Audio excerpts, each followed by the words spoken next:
అందరికీ నమస్కారం. నేను మీ Anasuya Bharadwaj. Please like, share and subscribe మన గుంతకల్ న్యూస్. మన గుంతకల్లు న్యూస్ కి స్వాగతం.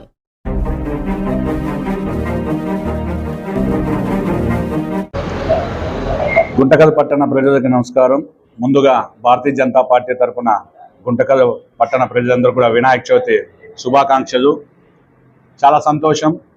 ఈసారి వినాయక చవితి మనకు ఈ గుంటకల్లో 4 రోజులు నిమగ్నం ఉంది కనుక మనకి ఈ యొక్క వినాయక చవితి ఉత్సవాన్ని చాలా ఆనందంగా గడపడానికి మరోసారి మనకు వినాయక చవితి ఒక అవకాశం కల్పించింది.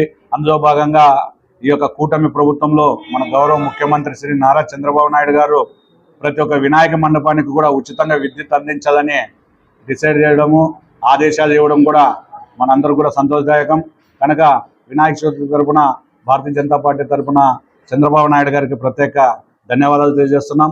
అలాగే మనందరికి కూడా ఈ యొక్క వినాయక చవితి అంటేనే ఈ గుంటకల్ పట్టణంలో కుల మతాలకు అన్నిటికీ కూడా లాభదాయకం, శాంతియుతంగా జరుపుకున్నటువంటి అతి ముఖ్యమైన పండుగ.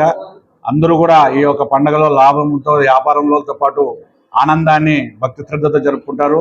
అలాగే ఈ యొక్క వినాయక చవితి నిర్వహించే అందరికీ కూడా ఒక భారతీయ జనతా పార్టీ తరఫున చిన్న విన్నపము, ఏదైనా ఈ 4 రోజుల యొక్క వినాయక చవితి మండపాల దగ్గర ఏదైనా ఒక చిన్న చిన్న సమస్యలు ఏదైనా వచ్చినప్పటికీ దాన్ని సామరస్యంగా పరిష్కరించేందుకు ఇన్వాల్వ్ కాకోకుండా పోలీసు వారి దృష్టికి తీసుకొని పోయి ఏదైనా చిన్న విషయాలు ఉంటే పరిష్కరించుకునేకి మీరందరూ కూడా సహకరించాలి.